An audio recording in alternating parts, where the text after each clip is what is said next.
जय श्री कृष्ण बेटा, good afternoon. Chemistry नो सेकंड लेक्चर, ગયા લેક્ચરમાં આપણે વિશ્વનો સૌથી સૂક્ષ્મ કણ જેને માનવામાં આવતો તો પરમાણુ, એના વિશે ચર્ચા કરી। જય સ્વામિનારાયણ ભાઈ। થોડું એમાં રિવિઝન કરી લઈએ બેટા, પછી ફરીથી આગળ વધશું આપણે।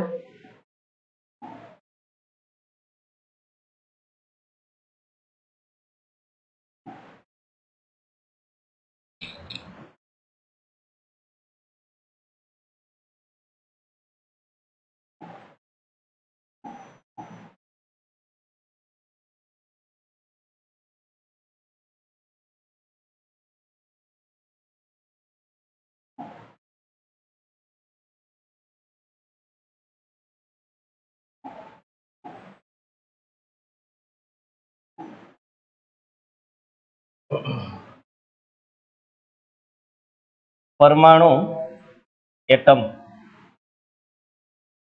ગઈકાલે ચર્ચા કરી તે જે ફરીથી કહું, આને આપણે નરી આંખે જોઈ શકતા નથી। મતલબ કે આને જો આપણે જોવો હોય તો માઇક્રોસ્કોપની જરૂર પડે। એકદમ સૂક્ષ્મ કણ છે, એકદમ નાનો કણ છે।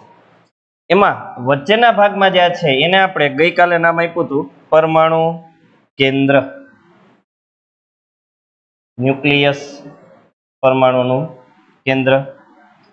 ત્યાર પછી એની આસપાસ વિવિધ કક્ષાઓ રહેલી હોય છે પરમાણુની।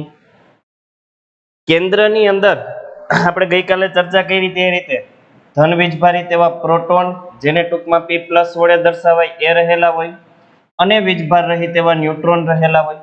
કક્ષાઓમાં અલગ અલગ સંખ્યામાં ઇલેક્ટ્રોન રહેલા હોય છે। આપણે ગઈકાલે કક્ષા વિશે એવી વાત કરી હતી કે સાહેબ કક્ષા એને જો આપણે નામ આપીને વાત કરીએ તો પ્રથમ કક્ષા એને આપણે કીધું હતું કે, બીજી કક્ષા એને આપણે કીધું હતું L, ત્રીજી કક્ષા એને આપણે કીધું હતું M, અને ચોથી કક્ષા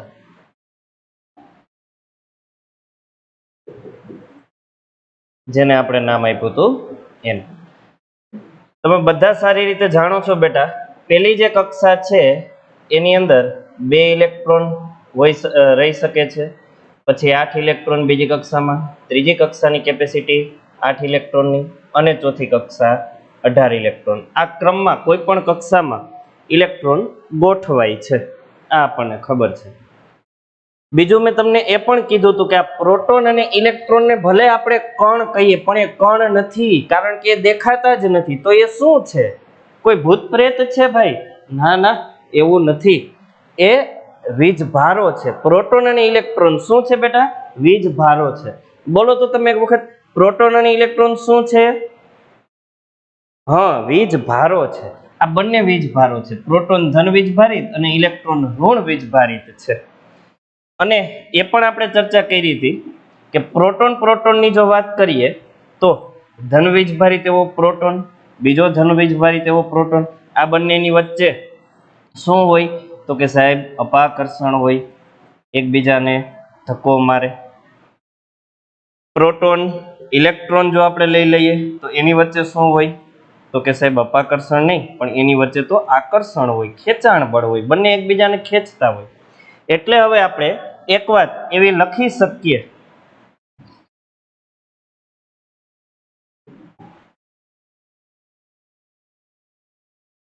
સજાતીય એટલે કે સરખા વીજભારો વચ્ચે અપાકર્ષણ અને વિજાતીય, ઇટ મીન્સ અલગ અલગ વીજભારો વચ્ચે આકર્ષણ હોય છે. અથવા તમે એમ પણ લખી શકો આકર્ષણ બળ લાગે છે. હા, પ્રોબ્લેમ આવે છે બેટા, 2 મિનિટ ટાઈમ આપજો. વીજભાર એટલે બીજું કઈ નહીં, વિદ્યુતનું નિર્માણ કરતી રાશિ, એને વીજભાર કહેવાય. વિદ્યુત પ્રવાહ જેનો બનેલો છે એને વીજભાર કહેવાય. બફરિંગ થાય છે મને ખ્યાલ છે, 2 મિનિટ આપો.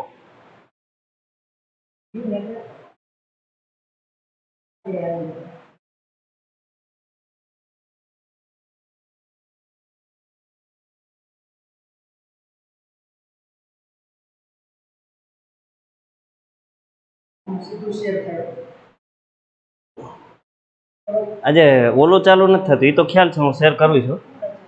નોટ આપણી પીસી મોડમાંથી નોટ, ખ્યાલ નહીં આવીને મેં ચાલુ કર્યું, સીધું થતું નથી.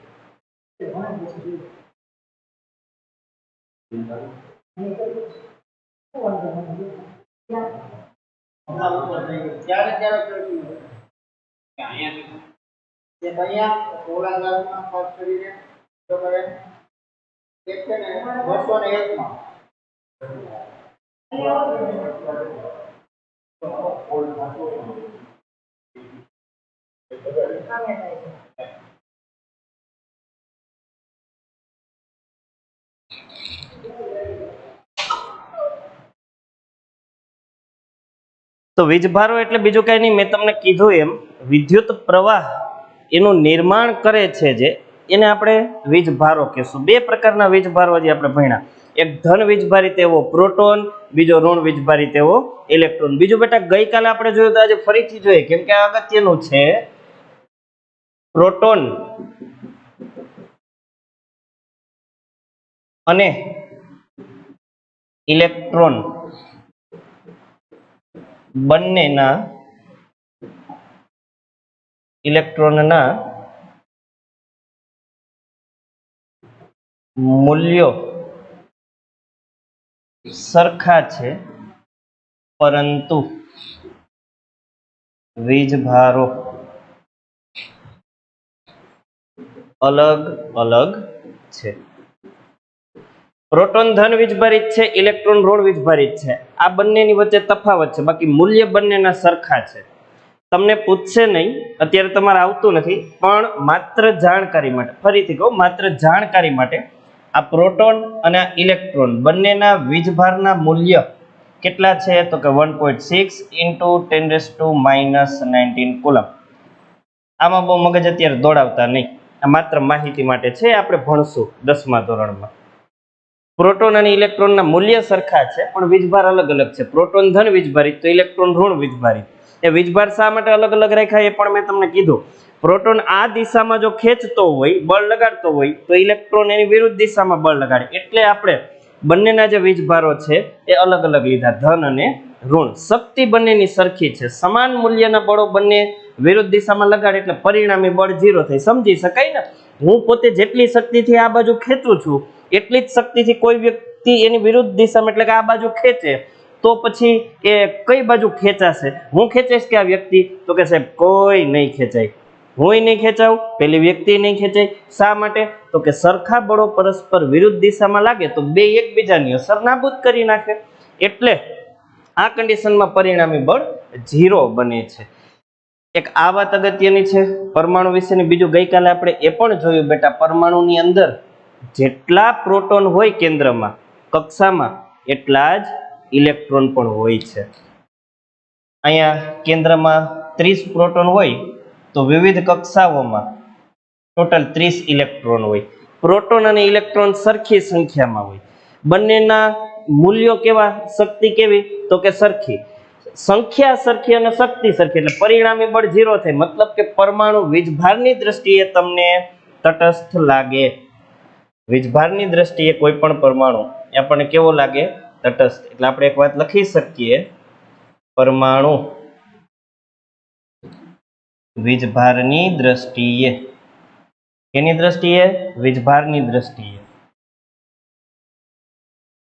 તટસ્થ હોય છે. તટસ્થ એટલે કે નહીં ધન વીજભારિત નહીં ઋણ વીજભારિત, એને તટસ્થ કહેવાય. શું પરમાણુમાં ધન વીજભાર નથી? તો કે છે ને સર, પ્રોટોન છે કેન્દ્રમાં ધન વીજભારિત એવા. તો શું ઋણ વીજભાર નથી? તો કે એ છે, કક્ષામાં ઋણ વીજભારિત એવા ઇલેક્ટ્રોન છે. તો પછી પરમાણુ શા માટે તટસ્થ છે? તો કે સર એનું કારણ એવું છે કે જેટલા ઇલેક્ટ્રોન કક્ષામાં હોય ને એટલા જ પ્રોટોન કેન્દ્રમાં હોય, સરખી સંખ્યામાં હોય અને બંનેની શક્તિ સરખી છે.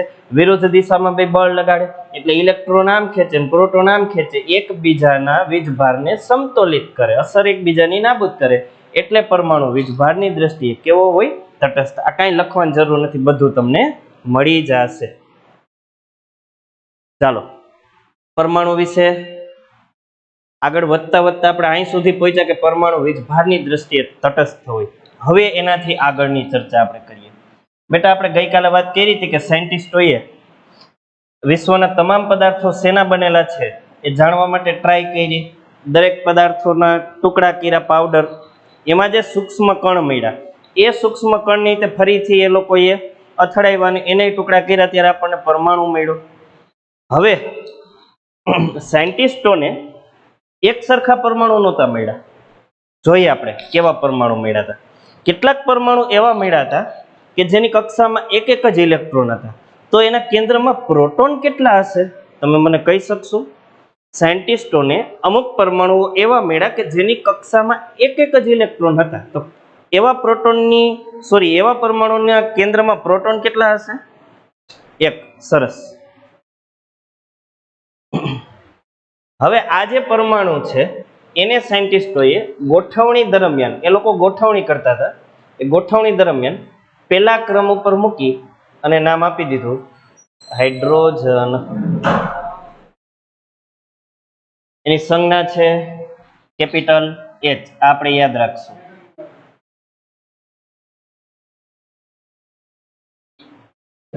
પાછો પ્રોબ્લેમ આવ્યો.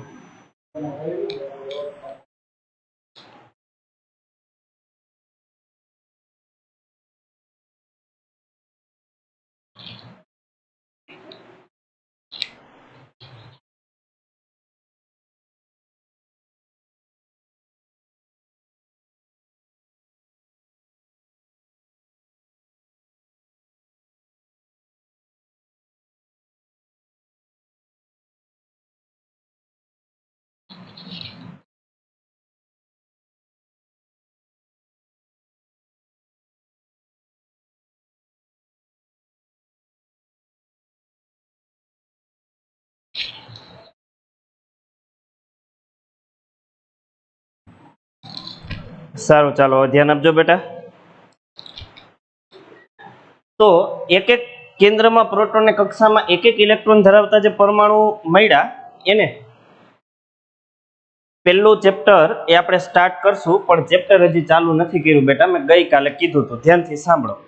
ચેપ્ટર હજુ આપણે ચાલુ નથી કર્યું. કેમેસ્ટ્રીમાં ચેપ્ટરો પ્રકરણો ચાલુ કરતા પહેલા જે વસ્તુની જરૂર પડે છે ને એ અત્યારે આપણે ક્લિયર કરીએ છીએ, પરમાણુ અને તત્વો. બરાબર, એટલે ચેપ્ટરની ચિંતા કરોમાં, ચેપ્ટર હવે ચાલુ થશે, હજી તો તત્વો આપણે ચાલુ કર્યા છે, કેમ કે આની જરૂર પડશે ચેપ્ટર દરમિયાન. એટલે અત્યારે આપણે આ બધું કરી લઈએ. જે યાદ રાખવા જેવું છે એ પણ હું તમને કહીશ હોમવર્ક આપતી વખતે. એ આ છે તત્વ, જે આપણે વાત કરી હતી ને 100 એકડાની, એ તત્વ છે. ખરેખર આ 100 નથી, 118 છે 10મા ધોરણની ટેક્સ્ટ બુક મુજબ. રિયલમાં તો એનાથી પણ વધારે છે. તો ચાલો હવે ધ્યાન આપજો, વચ્ચે વચ્ચે હું પ્રશ્ન પૂછીશ, ધ્યાન આપજો એટલે આવડી જાય. એક એક પ્રોટોન અને એક એક ઇલેક્ટ્રોન ધરાવતું તત્વ એને ગોઠવણીમાં પહેલા નંબર ઉપર મૂક્યું, હાઇડ્રોજન નામ આપ્યું, એની સંજ્ઞા છે કેપિટલ H. યાદ રાખવાનું, એની પ્રથમ કક્ષા એટલે કે કે કક્ષાની અંદર જ એક ઇલેક્ટ્રોન હોય. એક ઇલેક્ટ્રોન કઈ કક્ષામાં? કે કક્ષામાં. પ્રથમ કક્ષા, કેન્દ્રની સૌથી નજીકની કક્ષા. ત્યાર પછી કેટલાક પરમાણુઓ એવા મળ્યા કે જેની અંદર બે બે ઇલેક્ટ્રોન હતા કક્ષામાં, કેન્દ્રમાં પ્રોટોન બે બે હતા. એને ગોઠવણીમાં બીજા સ્થાન પર મૂકી અને નામ આપી દીધું હિલિયમ, He.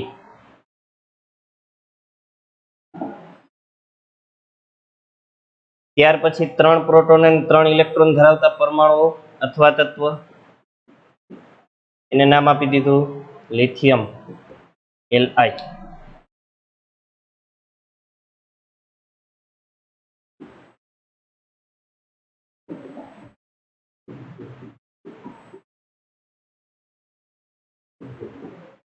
ચોથા નંબરનું તત્વ બેરિલિયમ, Be. પાંચમું તત્વ બોરોન, સંજ્ઞા B. છઠ્ઠું તત્વ કાર્બન, સંજ્ઞા C.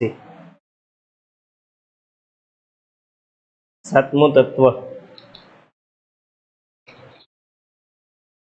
ચિપ્સ તો બધા ખાધી જશે, વેફર. અલગ અલગ ઘણી બધી કંપનીઓની મળે છે. ઘણા સ્ટુડન્ટ્સ કે સર એ લોકો વેફર ઓછી આપે ને હવા બહુ આપે. હવા નથી, નાઇટ્રોજન વાયુ છે. એન્વાયરમેન્ટની અંદર 78% જે વાયુ છે, 78% છે નાઇટ્રોજન.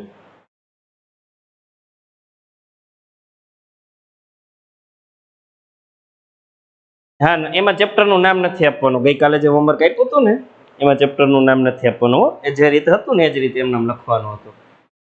આપણે વાત કરતા હતા નાઇટ્રોજનની. આ નાઇટ્રોજન વાયુ વેફરના જે પેકેટ છે એની અંદર ભરવામાં આવે. શા માટે?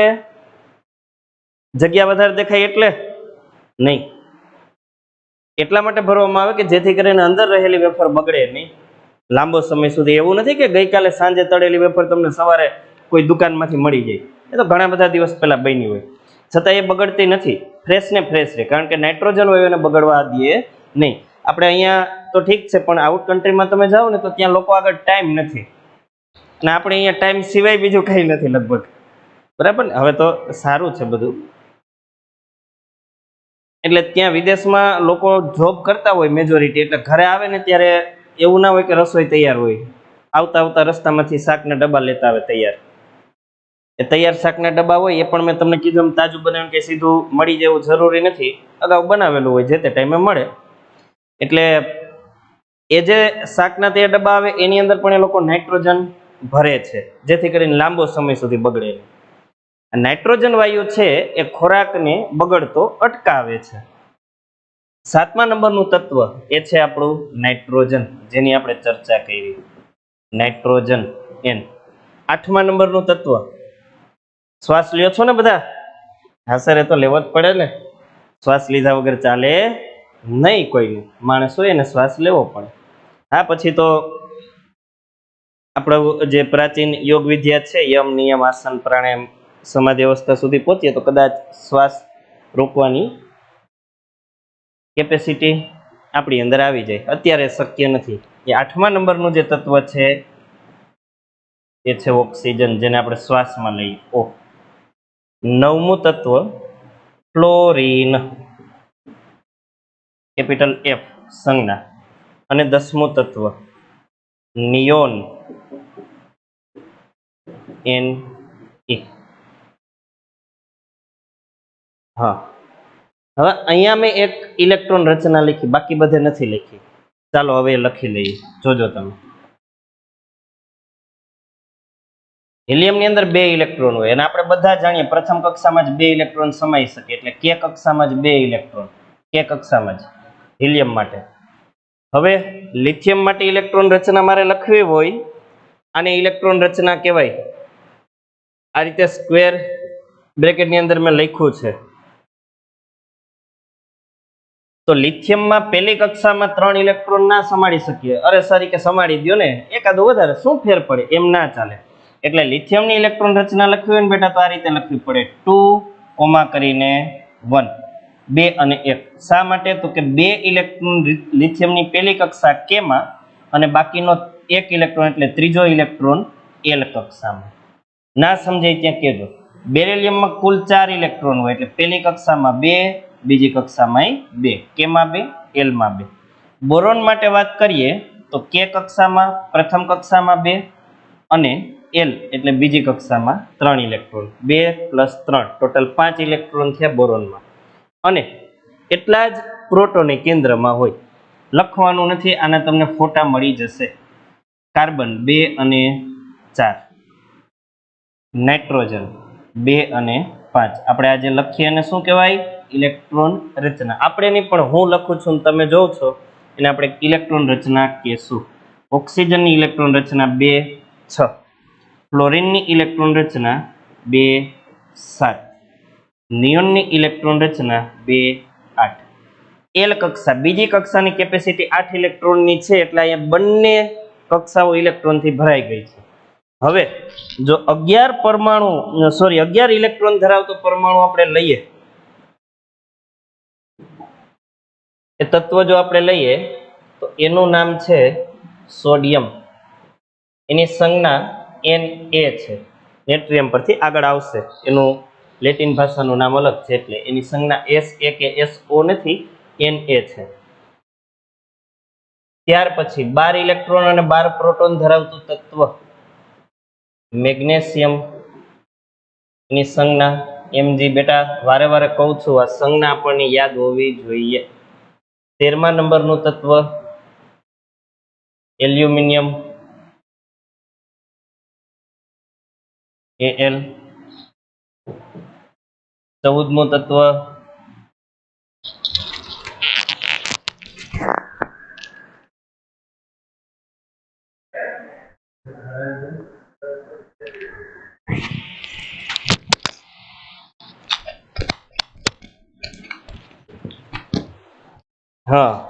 સિલિકોન,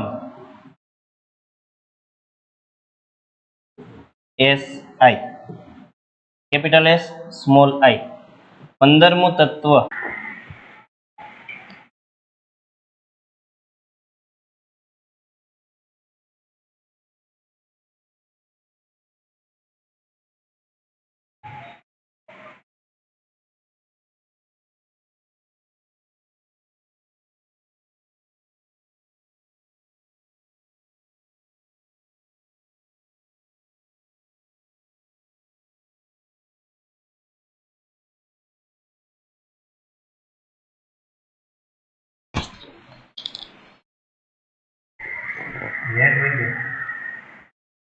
ક્યાં હું છું? ત્યાં 310.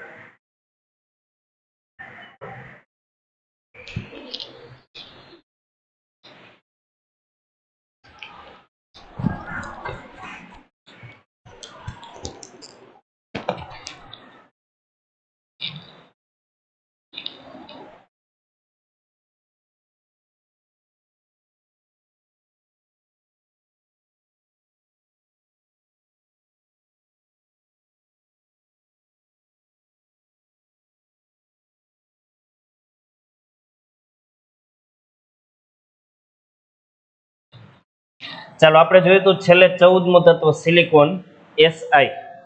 પછી 15 પ્રોટોન અને 15 ઇલેક્ટ્રોન ધરાવતું તત્વ છે ફોસ્ફરસ. એક વખત ફરીથી કહી દઉં, ઇલેક્ટ્રોન અને પ્રોટોન શું છે તો કે આ બંને વીજભારો છે દેખાતા નથી, એની અસર અનુભવાય છે.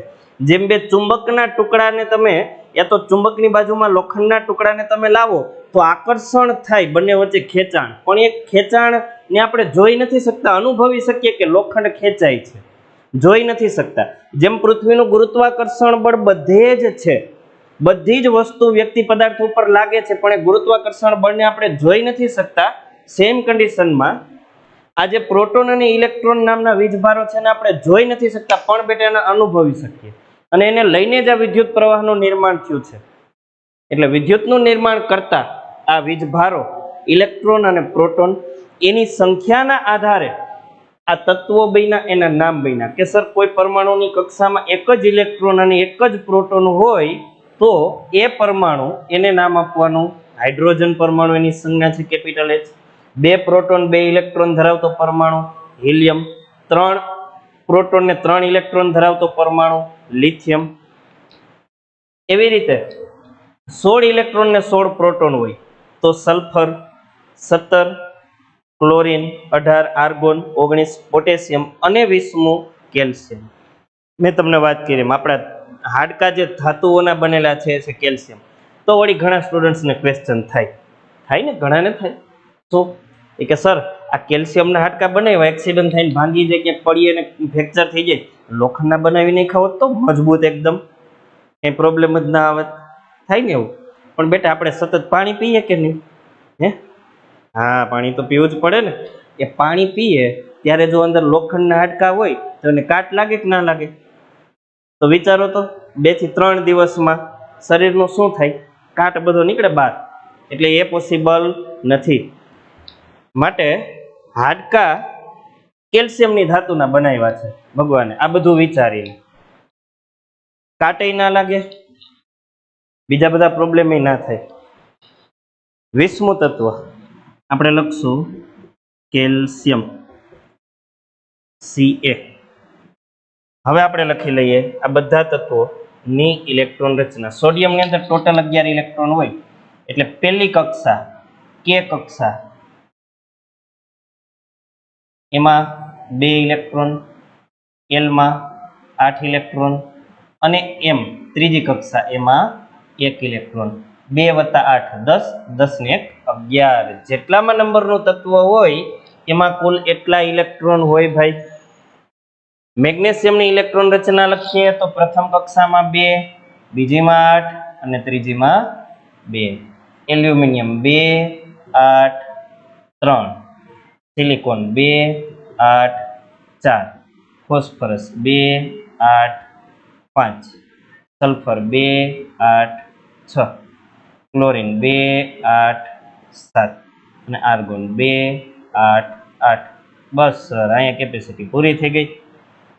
8 ઇલેક્ટ્રોન જ હોય ત્રીજી કક્ષામાં. હવે પોટેશિયમમાં 19 ઇલેક્ટ્રોન છે, એની ગોઠવણી કઈ રીતે થશે બેટા? કોઈ કહી શકશો મને? લખો તો કમેન્ટમાં. પોટેશિયમની ઇલેક્ટ્રોન રચના કહી શકશો? કમેન્ટમાં લખો. શું થશે? વેરી ગુડ, સરસ. હવે બરાબર 2 8 8 અને 1, 2 8 8 અને 1, 18 ઇલેક્ટ્રોન થઈ ગયા Kl અને M 3 કક્ષા સુધીમાં. 19મો ઇલેક્ટ્રોન ચોથી કક્ષામાં એન્ટર થઈ. 2 8 8 અને 2 કેલ્શિયમની ઇલેક્ટ્રોન રચના. શું અહીં સુધી તત્વો છે? નહીં, મેં તમને કીધું ને કુલ 118 તત્વ છે, પણ આપણે 9મા ધોરણમાં બસ અહીં સુધી આવે છે. હા, હજી આપણે પરમાણુ વાળું ચેપ્ટર ભણશું ત્યારે બીજા 10 તત્વ કરવાના થશે. Scandium, titanium, vanadium, chromium, manganese, iron એટલે કે લોખંડ, કોબાલ્ટ, નિકલ, કોપર, ઝિંક. આ હું બોલ્યો એ 30 સુધી પહોંચ્યું. ત્યાર પછી હજી આગળ આપણે ગેલિયમ, જર્મેનિયમ, આર્સેનિક આ બધા જોવાના છે. પણ મેં તમને કીધું એમ પરમાણુ વાળું ચેપ્ટર આપણે ભણશું ત્યારે આગળના તત્વો હજી જોશું અને યાદ રાખશું. અત્યારે આ 20 તત્વો. કોઈ પણ તત્વની અંદર જેટલા પ્રોટોન હોય એટલા જ ઇલેક્ટ્રોન હોય, અને પ્રોટોન અને ઇલેક્ટ્રોનની જે સંખ્યા હોય ને એ પરમાણુની અંદર એને એ સ્થાને મૂકેલ હોય ગોઠવણીમાં. જેમ કે ફોસ્ફરસ 15મા નંબર ઉપર છે, એમાં 15 ઇલેક્ટ્રોન હોય, 15 પ્રોટોન હોય. તો આ તત્વો થયા 1 થી 20 તત્વ. આપણે છે ને આજે લખી અને કમ્પ્લીટ પાકા કરશું ઇલેક્ટ્રોન રચનાના આધારે. પછી શું કરશું ખબર આપણે? જો તમને હું એક ખાલી એક્ઝામ્પલ આપું કે આપણે પછી અત્યારે આપણે પરમાણુ જોઈએ. પરમાણુ, હવે પરમાણુની એક ખાસિયત છે. કઈ ખાસિયત? તો કે પરમાણુ સ્વતંત્ર અસ્તિત્વ ધરાવતા નથી. એટલે કે પરમાણુ એકલા હોતા નથી, એ ઝુમખામાં જ હોય. અને એને લઈને એક નવી વાત અહીંયા હું નીચે લખું છું. પરમાણુઓના સમૂહને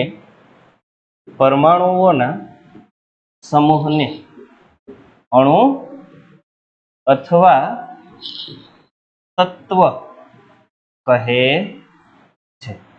એનો મતલબ એવો છે બેટા, જોજો તમે, પ્રોટોન,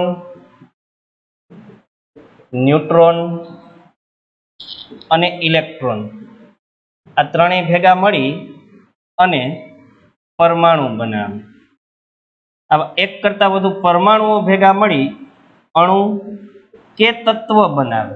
અને જ્યારે ચોક્કસ સંખ્યામાં અણુ કે તત્વ ભેગા મળે, હું અહીંયા લખી દઉં ચોક્કસ સંખ્યામાં, ત્યારે એમાંથી સંયોજન બને અને આવા વિવિધ સંયોજનોનું સમગ્ર બ્રહ્માંડ બનેલું છે.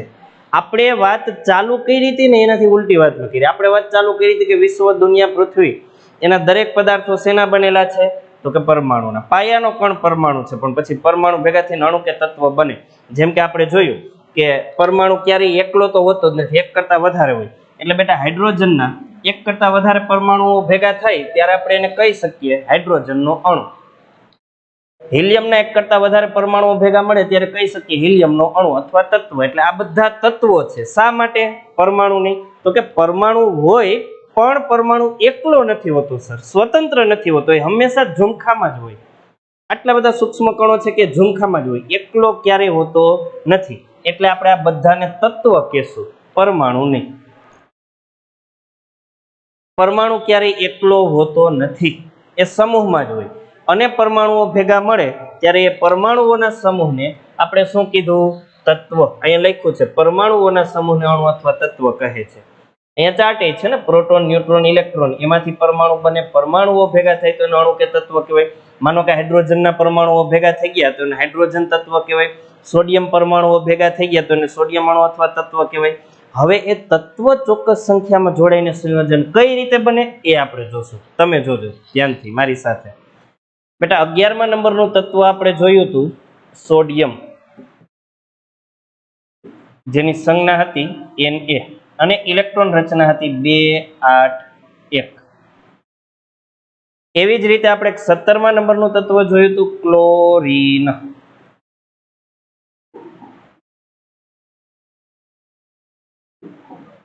ક્લોરીન સંજ્ઞા હતી Cl, ઇલેક્ટ્રોન રચના 2 8 અને 7.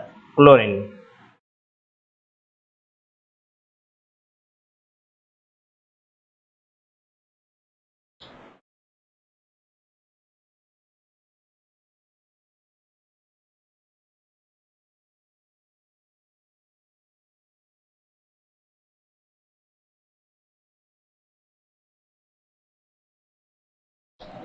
બેટા આપણે જેને અણુ બોમ્બ કહીએ ને એને ઘણા લોકો પરમાણુ બોમ્બ કહે.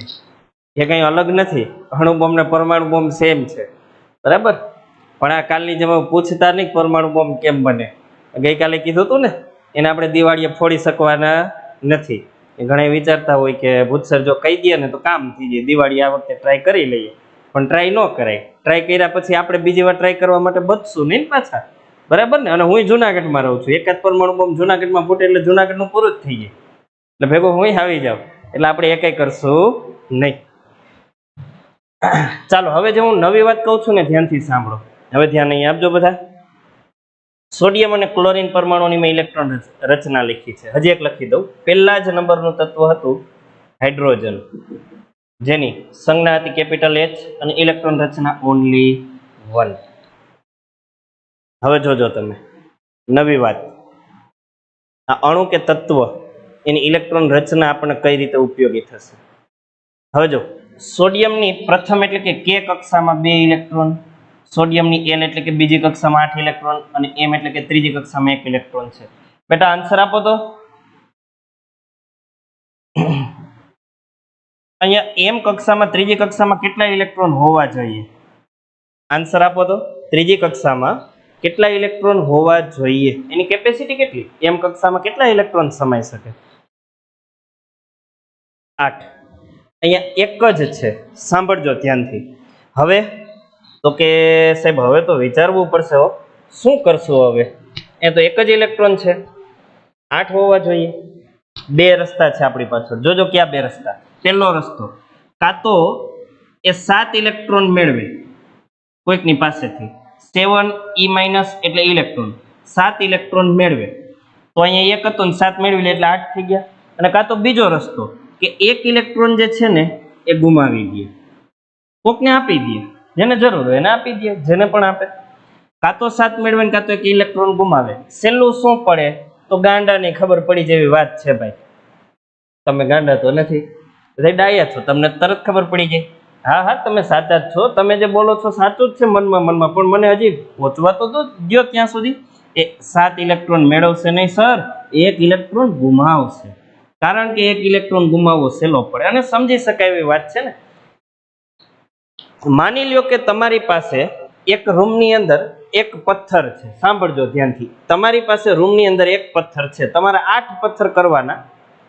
એટલે કાં તો તમે 12 થી 7 પથ્થર લઈને અંદર લઈ આવો તો અંદરનો એક પથ્થર ને 12 ના 7 ટોટલ 8 થઈ ગયા. અને કાં તો અંદરનો એક પથ્થર બહાર જવા દો. છેલ્લું શું પડે? 12 થી 7 પથ્થર અંદર લઈ આવવા કે અંદરનો એક પથ્થર બહાર લઈ જાઓ? તો કે સાહેબ એમાં કહેવાનું શું હોય?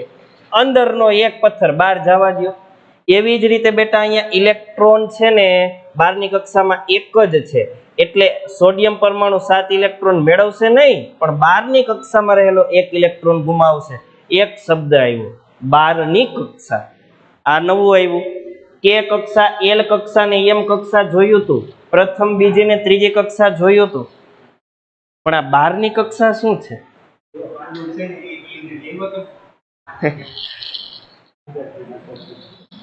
બહારની કક્ષા એટલે બીજું કઈ નહીં બેટા, કોઈ પણ પરમાણુની સૌથી છેલ્લી કક્ષા, કેન્દ્રથી જેનું અંતર સૌથી વધુ એને બહારની કક્ષા કહેવાય. અહીંયા એમ કક્ષા બહારની છે સોડિયમ માટે, અહીંયા ક્લોરીન માટે બહારની કક્ષા એમ છે, હાઇડ્રોજન માટે બહારની કક્ષા ગણો કે કોઈ પણ, એની પાસે એક જ ઇલેક્ટ્રોન છે એટલે એક જ કક્ષામાં હોય, કે કક્ષામાં. હવે એવી રીતે તમે કેલ્શિયમની વાત કરો તો કેલ્શિયમની બહારની કક્ષા કઈ બને ખબર છે તમને? કેલ્શિયમની બહારની કક્ષા કઈ બનશે? કહી શકશો તમારામાંથી કોઈ મને?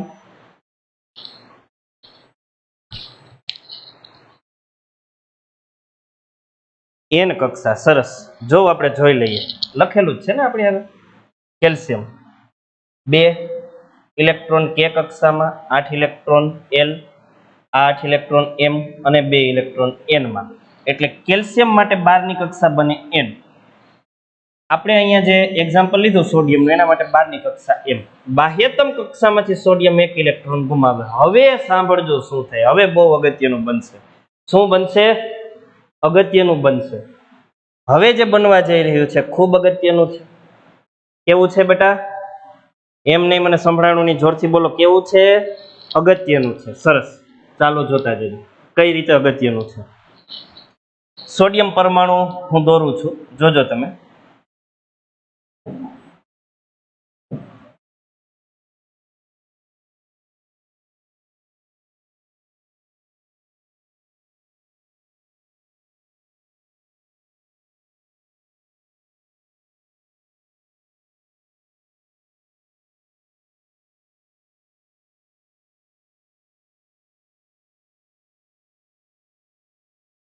આ કક્ષા છે, કક્ષાઓ પૂર્ણ હોય. ચાલો પૂર્ણ કક્ષાઓ દોરી દઉં.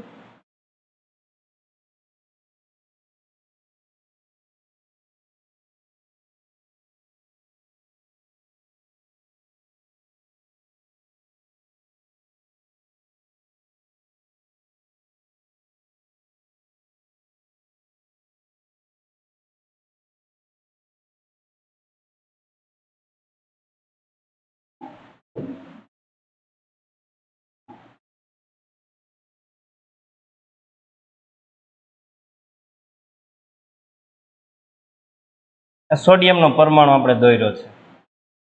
હવે સોડિયમ છે તો બધાને ખબર હોય કેન્દ્રમાં 11 પ્રોટોન હશે. ન્યુટ્રોન કેટલા છે આપણે અત્યારે ચર્ચામાં નહીં લઈએ, કેમ કે આપણી જે ચર્ચા છે પ્રોટોન અને ઇલેક્ટ્રોનની સંખ્યાને આધારિત છે. પરમાણુ ક્રમ એના આધારે જ આપ્યો. પરમાણુવીય દળની જ્યારે આપણે વાત કરશું ત્યારે ન્યુટ્રોન આવશે, એ 9મા ધોરણમાં જ આવે છે પણ આગળ જતા આવશે ચેપ્ટરમાં. અને કક્ષાઓમાં 11 ઇલેક્ટ્રોન હોય. પહેલી કક્ષામાં 2 ઇલેક્ટ્રોન, બીજી કક્ષામાં 8 ઇલેક્ટ્રોન અને ત્રીજી કક્ષામાં 1 ઇલેક્ટ્રોન હોય. 2 + 8 10, 10 ને 1 11, 11 ઇલેક્ટ્રોન 11 પ્રોટોન. અત્યારે વીજભારની દ્રષ્ટિએ સોડિયમ પરમાણુ તટસ્થ છે. હવે શું બનશે તો કે આપણે હમણાં જ જોયું, સોડિયમ પરમાણુ પોતાની બાહ્યતમ કક્ષામાંથી 1 ઇલેક્ટ્રોન ગુમાવશે, કોકને આપશે.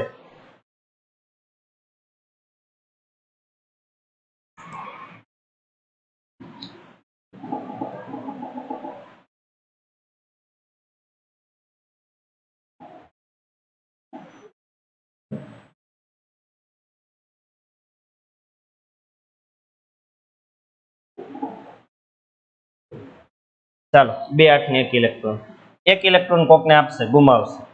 હવે શું થશે તો કે આ ઇલેક્ટ્રોન જતો રહ્યો. હવે ઇલેક્ટ્રોન ટોટલ કેટલા વધ્યા? 2 + 8 10, પ્રોટોન 18. ઇલેક્ટ્રોન અને પ્રોટોનની શક્તિ સરખી હોય એટલે 10 પ્રોટોન, 11 માંથી 10 પ્રોટોન 10 ઇલેક્ટ્રોનના વીજભારને સમતોલિત કરે. 10 પ્રોટોન 10 ઇલેક્ટ્રોનના વીજભારને સમતોલિત કરે, પણ બેટા 11મો પ્રોટોન જે વધારાનો વધે છે એનો ધન વીજભાર વધે છે, એને લઈને આખા પરમાણુ ઉપર હવે તમને આ પરમાણુ તટસ્થ છે એવું નહીં લાગે, પણ ધન વીજભારિત લાગશે એક પ્રોટોનને લઈને. ફરીથી બોલું, સાંભળજો અને સમજજો.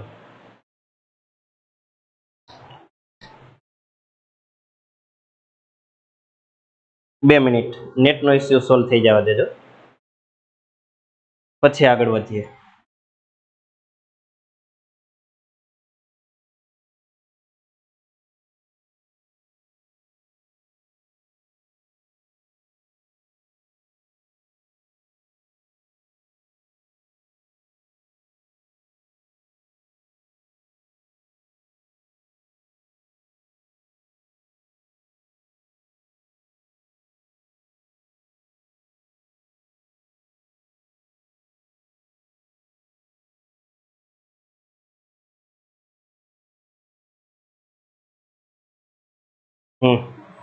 ચાલો જોતા જાજો. સોડિયમ પરમાણુ આપણે દોર્યો છે. 11મા નંબરનું તત્વ છે સોડિયમ, એટલે કક્ષામાં કુલ 11 ઇલેક્ટ્રોન ને કેન્દ્રમાં કુલ 11 પ્રોટોન હોય. હવે સાંભળજો ધ્યાનથી અને સમજજો. ચાલો બોલો તો, સોડિયમ પરમાણુ છે એમાં ઇલેક્ટ્રોન કેટલા? નહીં સંભળાણું નહીં, જોરથી બોલો તો. કેટલા ઇલેક્ટ્રોન? બોલો બોલો, ઘરે બેઠા બેઠા બોલો, એમાં શરમાવાનું ના હોય. સોડિયમ પરમાણુમાં કુલ ઇલેક્ટ્રોન કેટલા? 11. સરસ. કુલ પ્રોટોન કેટલા? કેન્દ્રમાં 11. હવે પ્રોટોન અને ઇલેક્ટ્રોનની સંખ્યા સરખી છે, 2 + 8 10, 10 ને 1 11 ઇલેક્ટ્રોન ને 11 પ્રોટોન. અને આપણને એ ખબર છે શક્તિ બંનેની સરખી છે. ઇલેક્ટ્રોન આમ ખેંચે જેટલા બળથી, પ્રોટોન એટલા જ બળથી આમ ખેંચે, એટલે બંને એકબીજાનો વીજભાર સમતોલિત કરે, પ્રોટોન અને ઇલેક્ટ્રોન. એટલે પરમાણુ વીજભારની દ્રષ્ટિએ તટસ્થ હોય.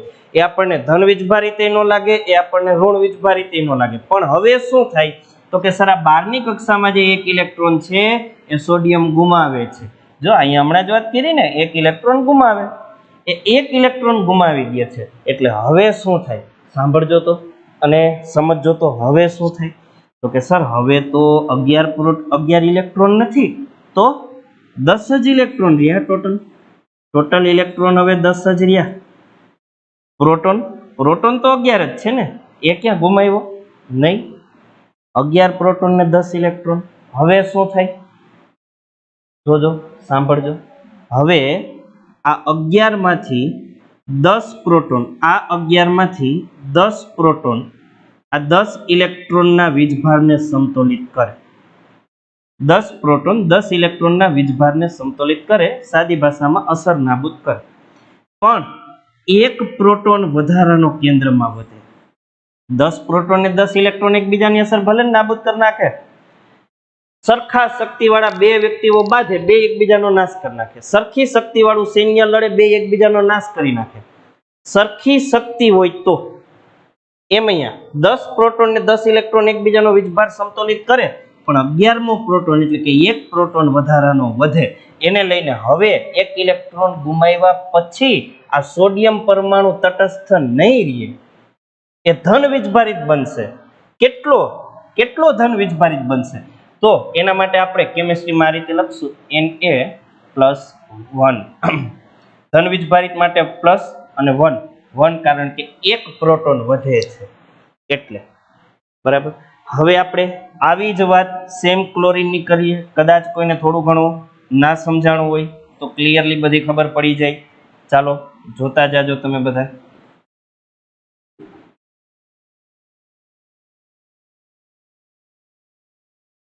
ક્લોરીન પરમાણુ હું ડ્રો કરું છું, જોજો ધ્યાનથી.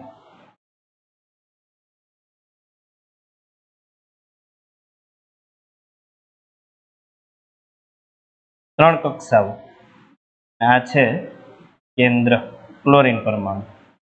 17 પ્રોટોન 17 ઇલેક્ટ્રોન, એને લઈને આપણે ચર્ચા કરશું.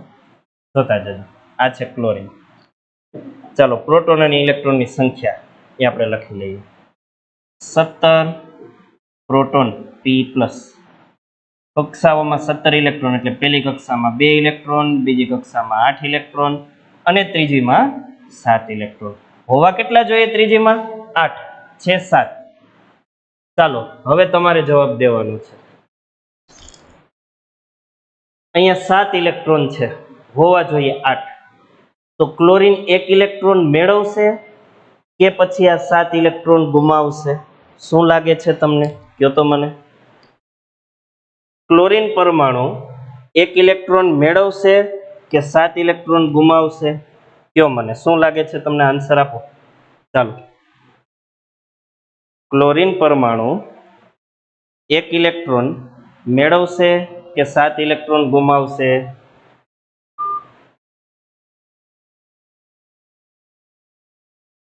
એક મેળવશે. સરસ. હવે સાંભળજો ફરીથી. મેળવશે તો ખબર પડી. હવે શું બનશે જોઉં તમે. પેલા કુલ 17 ઇલેક્ટ્રોન હતા કક્ષાઓમાં અને કેન્દ્રમાં 17 પ્રોટોન હતા. સરખી શક્તિવાળા બંને વીજભારો એકબીજાની અસર સંખ્યા સરખી હતી એટલે સમતોલિત કરતા હતા. 17 પ્રોટોન 17 ઇલેક્ટ્રોનના વીજભારને સમતોલિત કરતા હતા. પણ હવે આ ક્લોરીન પરમાણુ 1 ઇલેક્ટ્રોન મેળવે છે બહારથી 1 ઇલેક્ટ્રોન મેળવે છે એટલે ઇલેક્ટ્રોન હવે 7 નહીં પણ 8 થઈ ગયા. બાહ્યતમ કક્ષામાં 8 ઇલેક્ટ્રોન થઈ ગયા. ટોટલ ઇલેક્ટ્રોન હવે કેટલા છે બેટા? 2 + 8 10, 10 ને 8 18. પ્રોટોન કેટલા છે? 17 જ. ઇલેક્ટ્રોન 18, પ્રોટોન 17 એટલે કે 17 પ્રોટોન 17 ઇલેક્ટ્રોનના વીજભારને સમતોલિત કરે, પણ એક ઇલેક્ટ્રોન એવો વધે કે જેનો વીજભાર સમતોલિત ન થાય. એટલે હવે એક ઇલેક્ટ્રોન મેળવ્યા પછી આ પરમાણુ વીજભારની દ્રષ્ટિએ તટસ્થ નહીં રહે, ઋણ વીજભારિત બનશે. કેટલો ઋણ વીજભારિત? એના માટે આપણે ક્લોરીનની ઉપર લખશું માઇનસ એટલે ઋણ વીજભારિત 1 કારણ કે એક ઇલેક્ટ્રોન છે વધારાનો. Cl-1. હવે ઉપર આપણે આ મેળવેલા કે ગુમાવેલા ઇલેક્ટ્રોનની જે સંખ્યા લખી. ઇલેક્ટ્રોન જો ગુમાવે કોઈ પરમાણુ, જો કોઈ પરમાણુ ઇલેક્ટ્રોન ગુમાવે, જેમ કે સોડિયમે ગુમાવ્યો હતો તો એની ઉપર +1, 2 ઇલેક્ટ્રોન ગુમાવે તો +2, 3 ગુમાવે તો +3. જો કોઈ તત્વ ઇલેક્ટ્રોન મેળવે, 1 ઇલેક્ટ્રોન મેળવે તો -1. જેમ કે ક્લોરીનની બાહ્યતમ કક્ષામાં 7 ઇલેક્ટ્રોન હતા એટલે એને 1 ઇલેક્ટ્રોન મેળવ્યો અહીંયા 8 કરવા માટે એટલે -1. વળી કોઈ તત્વ 2 ઇલેક્ટ્રોન મેળવે તો -2.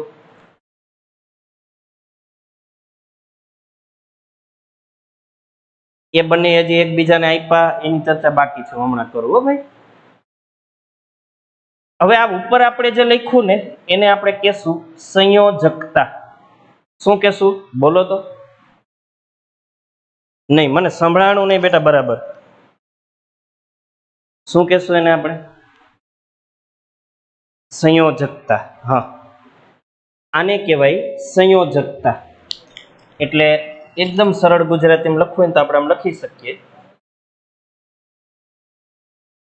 સોડિયમની સંયોજકતા કેટલી છે? આપણે જોયું +1 છે. ક્લોરીનની સંયોજકતા -1 છે. સંયોજકતા કહેવાય એને, મેળવેલા કે ગુમાવેલા ઇલેક્ટ્રોન. બાહ્યતમ કક્ષામાં અષ્ટક રચના પૂર્ણ કરવા માટે મેળવેલા કે ગુમાવેલા ઇલેક્ટ્રોનની સંખ્યા, એને સંયોજકતા કહેવાય. હાઇડ્રોજન મોટા ભાગે બાહ્યતમ કક્ષાનો એક ઇલેક્ટ્રોન કોકને આપે જ છે, એ લેતો નથી. મેળવે તો એક મેળવી શકે અને ગુમાવે તો એક ગુમાવી શકે, પણ કુદરતી રીતે એવું બને છે કે હાઇડ્રોજન એક ઇલેક્ટ્રોન આપે છે કોકને, એટલે આ એક ઇલેક્ટ્રોન ગુમાવ્યા પછી હાઇડ્રોજનની ઉપર લખાય +1. માત્ર એક પ્રોટોન ધરાવતો પરમાણુ હાઇડ્રોજન H+1. બરાબર? હા બેટા, સંયોજકતાની ઇંગ્લિશમાં વેલેન્સી કહેવાય હો. તમે કયો છો આ તો વેલેન્સી છે, એ વેલેન્સી ની સંયોજકતા બે એક. સંયોજકતાની ઇંગ્લિશમાં વેલેન્સી કહેવાય, બીજું કઈ નથી. CY આવશે, CE ની વેલેન્સી. આ તો વેલેન્સી થવા લાગે, આ વેલેન્સી જ છે. Sodium +1, chlorine -1, hydrogen +1. હવે આ વેલેન્સીનો શું ઉપયોગ એ તમે જો 10મા ધોરણમાં ઘણા બધા રિએક્શન આવે છે. આપણે જોયું ને કે પરમાણુ કોઈ દી એકલા નથી હોતા, ઝુમખામાં જો, એટલે પરમાણુ ભેગા મળીને અણુ કે તત્વ બને, અને ચોક્કસ સંખ્યામાં અણુ કે તત્વો ભેગા મળીને સંયોજન બને. એ સંયોજન કઈ રીતે બને હવે જોજો. સોડિયમ છે તો એની પાસે 12ની કક્ષામાં 1 ઇલેક્ટ્રોન છે, પેલી કક્ષામાં 2, બીજીમાં 8 અને ત્રીજી 12ની કક્ષામાં 1 ઇલેક્ટ્રોન, એને મેં ડોટ સ્વરૂપે દર્શાવ્યું. અને ક્લોરીન પરમાણુ જે છે એની 12ની કક્ષામાં 7 ઇલેક્ટ્રોન છે. જો 7 ટપકા કર્યા, આ ટપકા છે એ ટપકા નથી, ઇલેક્ટ્રોન છે. હું દિવાળીની રંગોળી નથી કરતો, પણ એ ઇલેક્ટ્રોન છે એવું માની સમજવા માટે. હવે આને બાહ્યતમ કક્ષામાં 7 ઇલેક્ટ્રોન છે એટલે એક ઘટે છે, અને આને બાહ્યતમ કક્ષામાં 1 ઇલેક્ટ્રોન છે એટલે એક વધે છે. ચાલો એ નીચે ઇલેક્ટ્રોન રચના લખી દો. 2 8 ને 1, 2 8 ને 7. આને એક ઘટે, આને એક વધે, એટલે સોડિયમ પોતાની બાહ્યતમ કક્ષામાંથી 1 ઇલેક્ટ્રોન ક્લોરીનને આપે અને ક્લોરીન સાથે જોડાઈ જાય.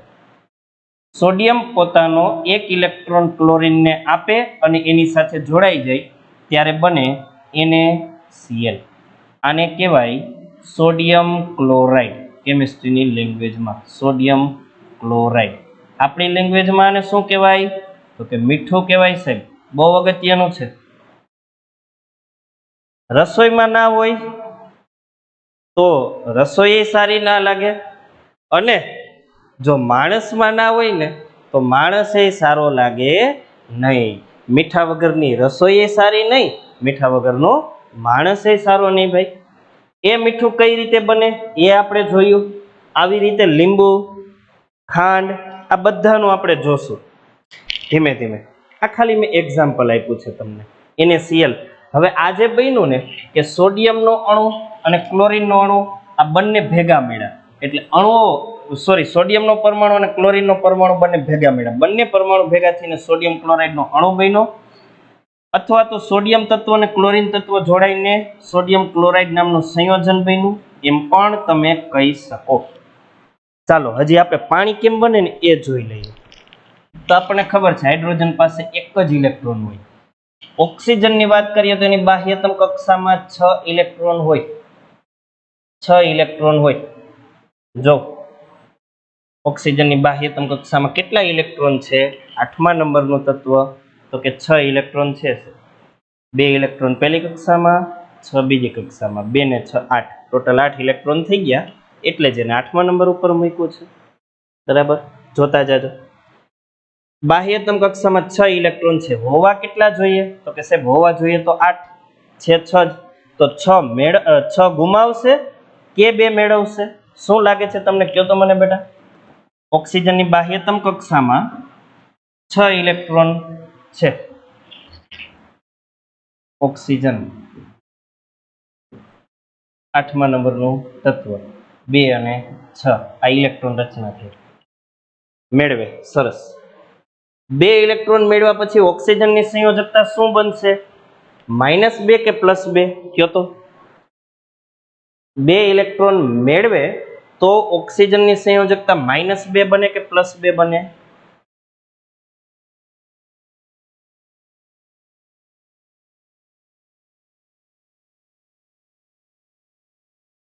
હજી આમાં ઘણાને ખ્યાલ નથી આવ્યો, ચાલો જોઈ લઈએ, ધ્યાન આપજો.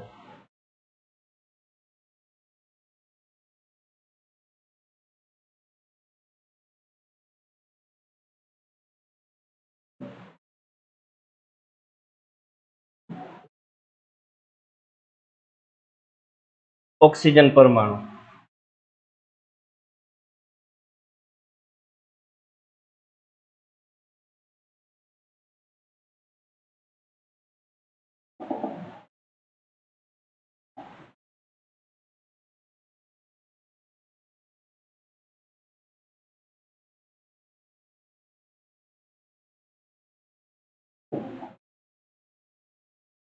પહેલી કક્ષામાં 2 ઇલેક્ટ્રોન અને બીજી કક્ષામાં 6 ઇલેક્ટ્રોન, ટોટલ 8 ઇલેક્ટ્રોન અને કેન્દ્રમાં 8 પ્રોટોન હોય, 8p+, 8 પ્રોટોન હોય. એટલે અત્યારે પરમાણુ વીજભારની દ્રષ્ટિએ તટસ્થ છે. પણ આપણે હમણાં જોયું એમ ઓક્સિજન પરમાણુ 2 ઇલેક્ટ્રોન મેળવશે. એટલે 2 ઇલેક્ટ્રોન મેળવ્યા પછી અહીંયા 6 હતા, 6 + 2 ટોટલ 8 ઇલેક્ટ્રોન થઈ જાય મેળવ્યા પછી. સોરી, 6 ને 2 8 ને 2 10 થશે, 8 નહીં થાય.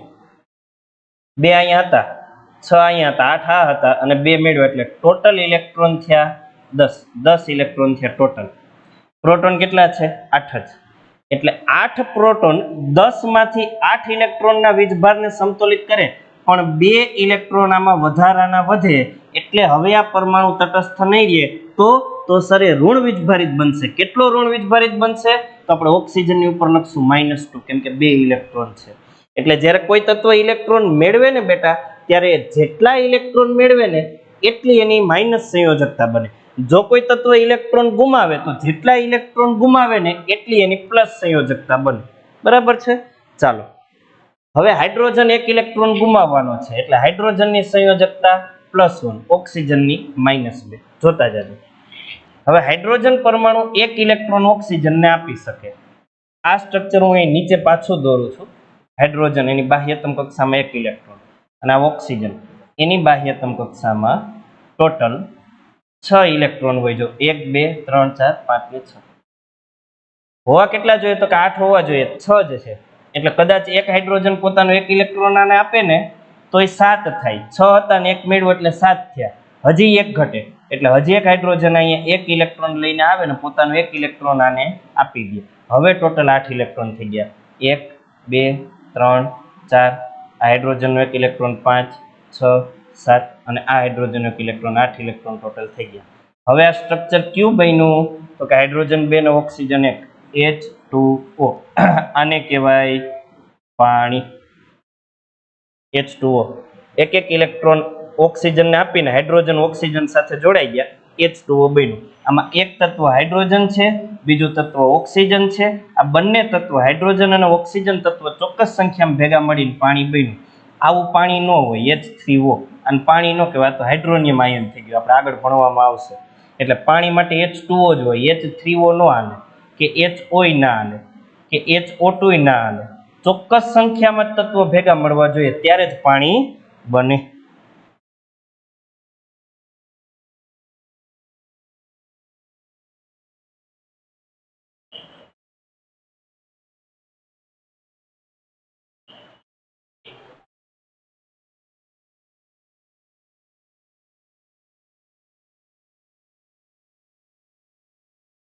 પછી એક ઇલેક્ટ્રોન પોતાને ઘટે કોઈ પાસેથી મેળવે નહીં, પોતાનો 1 ઇલેક્ટ્રોન લઈને આની સાથે જોડાઈ જાય, બસ વાત પૂરી થઈ ગઈ.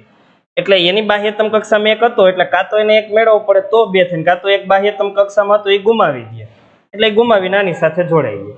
બરાબર છે? વિશેષ આવા ઘણા બધા સંયોજનો આપણે 3જા અને 4થા ચેપ્ટરમાં જોશું, ટેન્શન ના લેતા. અત્યારે આપણે શરૂઆત કરી. તો આપણે પહેલું ચેપ્ટર આપણી આસપાસમાં દ્રવ્યની શરૂઆત કરતા પહેલા આ બધું જે જરૂરી હતું એ જોઈ લીધું. 1 થી 20 તત્વો એ આપણે ખાસ પાકા કરશું. 1 થી 20 તત્વો આ પેજ આપણે ખાસ પાકું કરશું. બાકી ગઈકાલે મેં તમને થોડુંક લખાવ્યું હતું, આજે થોડુંક લખ્યું છે. આ પેજ હું તમને મોકલી દઈશ. આ તમને ખબર જ હોય, પહેલી, બીજી, ત્રીજી, ચોથી કક્ષામાં પ્રોટોન પ્રોટોન ઇલેક્ટ્રોન ઇલેક્ટ્રોન વચ્ચે શું હોય, પરમાણુ વીજભારની દ્રષ્ટિએ કેવું. એટલે આ પેજ મોકલી દઈશ, બીજું આ પેજ અને ત્રીજું આ પેજ, આટલું મોકલીશ. આની કંઈ જરૂર નથી. 3 પેજ તમને મળશે. ફેરબુકમાં જેમ મેં બોર્ડમાં લખ્યું એમ જ તમે લખી લેજો. બરાબર છે. સારું, આજે અહીં સુધી રાખીએ. આ ઇલેક્ટ્રોન માત્ર કક્ષામાં જ હોય, કક્ષા સિવાય ઇલેક્ટ્રોન ના હોય, અને પ્રોટોન માત્ર કેન્દ્રમાં જ હોય, કેન્દ્ર સિવાય પ્રોટોન ના હોય. સારું, આજે અહીં સુધી રાખીએ. દરેક વિદ્યાર્થી મિત્રોને બાય, જય શ્રી કૃષ્ણ, જય હિન્દ.